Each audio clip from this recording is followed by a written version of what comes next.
For nearly 40 years after flying saucers began making the news, one man dominated the search for an explanation: J. Allen Hynek, astronomer and scientific consultant to the U.S. Air Force UFO Research Group.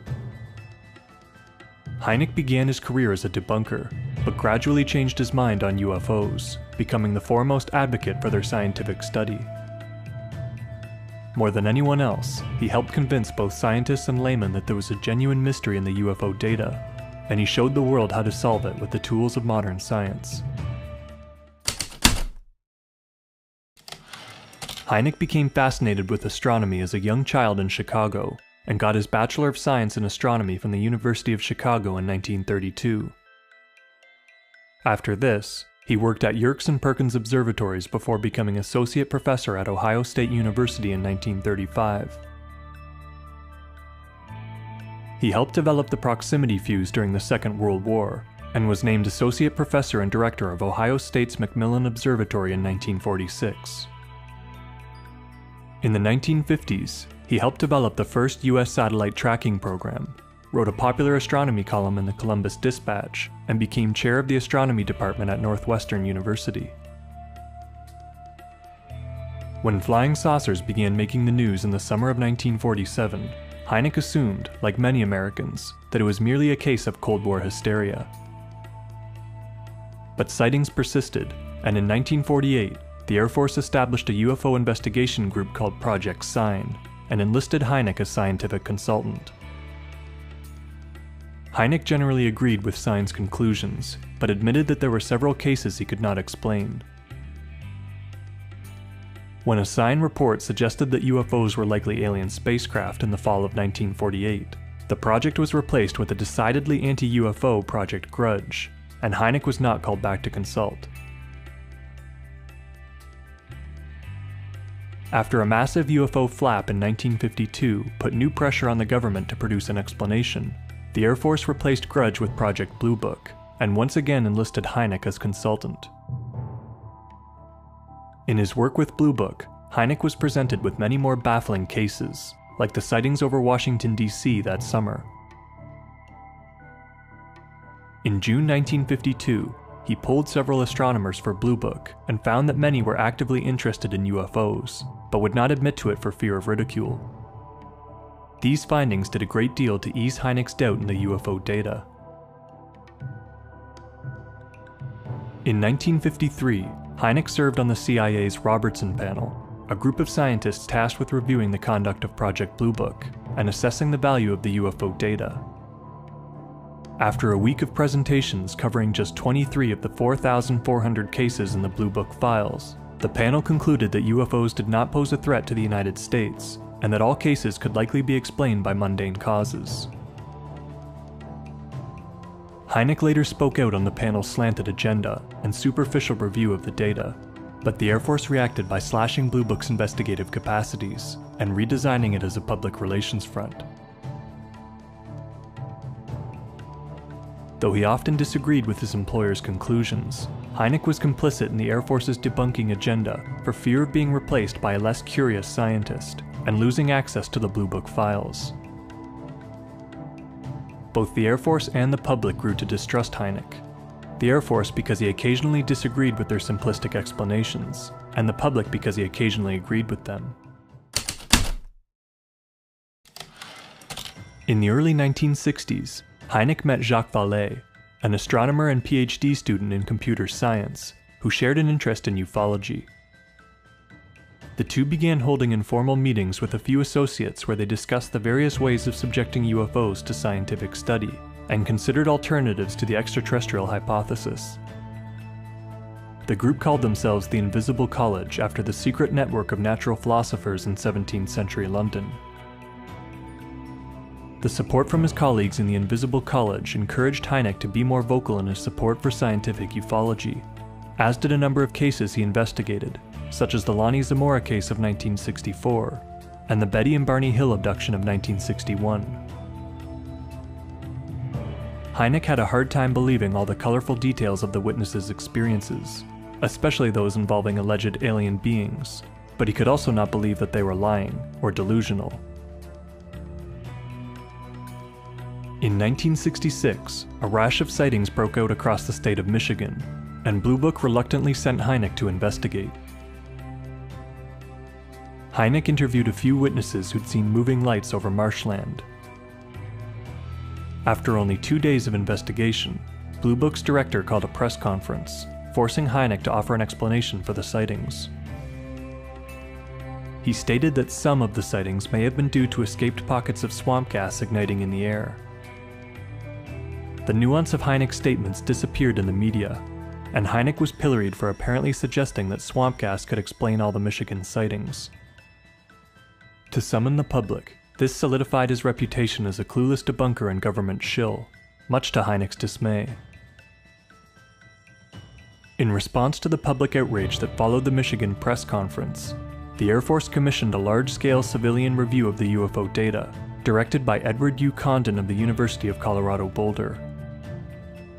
For having publicly sided in favor of further research, Hynek was not hired on the project. The Condon report was delivered in November 1968, to acclaim from the mainstream scientific community and strong criticism from ufologists.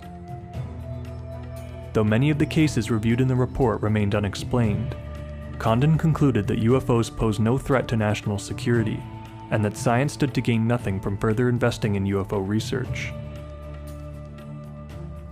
The Air Force used Condon's conclusions as grounds for closing Project Blue Book, and terminating all public research into UFOs. Hynek was highly critical of the report, which he claimed settled nothing, but the Air Force never again sought his help. Hynek lost his job with the Air Force, but he continued to advocate for UFO science, and to investigate a number of high-profile sightings, like those in Papua New Guinea in 1959, and in Pascagoula, Mississippi in 1973.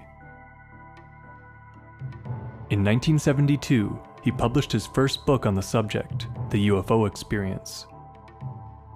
Here he discussed the Air Force's work on UFOs, provided the reader with an overview of the data, and presented scientists with a few basic ways of categorizing sightings.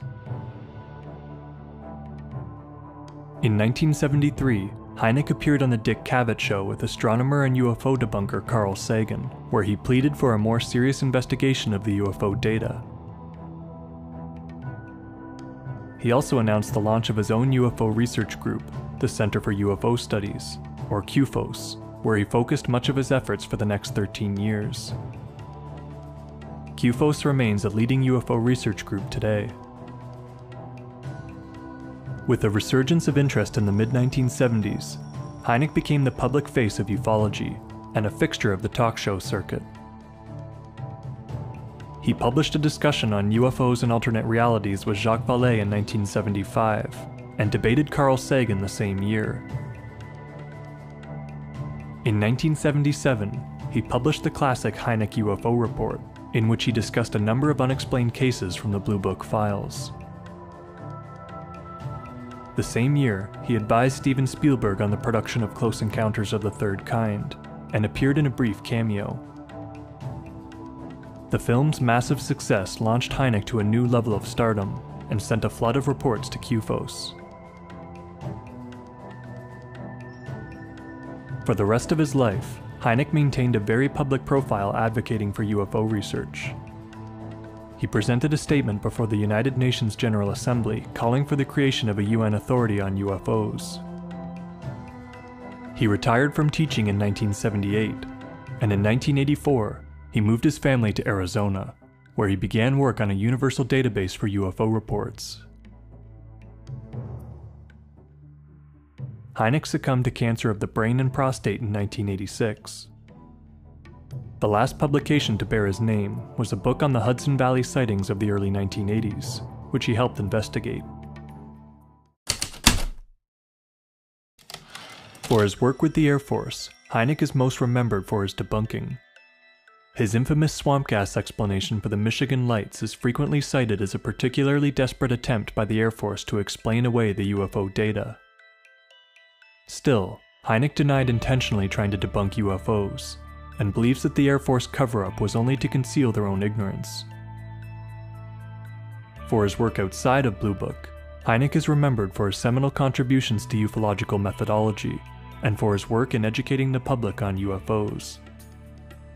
In the UFO experience, Hynek introduced the close encounters system for classifying sightings of objects estimated to be closer than 150 meters from the witness.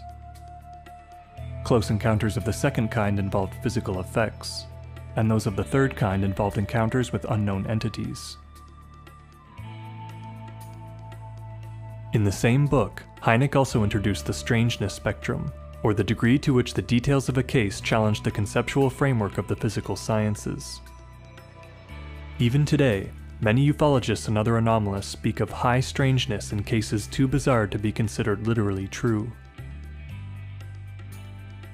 Hynek was able to demonstrate on the basis of the largest available database of UFO reports that UFO witnesses represent a perfect cross-section of society, and that sightings shared certain characteristics, even across different times and cultures, that pointed to a common physical cause.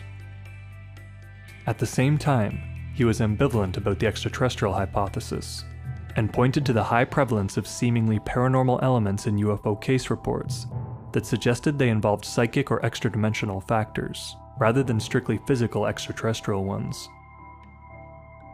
Hynek refused to commit to a hypothesis, suggesting the true explanation for UFOs was likely to be incomprehensible to the science of his time. J. Allen Hynek occupied the contested space between true believer and skeptical debunker, and encouraged both these groups to revisit the data from a fresh perspective. For this, he is considered a controversial figure in the history of ufology, not fully embraced by either believers or debunkers. But precisely because he straddled both camps, and made a public about-face on the importance of UFO research, Hynek served as a model for open-minded scientific thinking on UFOs. In his own change of opinion, he helped the world change their minds on UFOs, and build confidence in the ability of science to explain the unknown.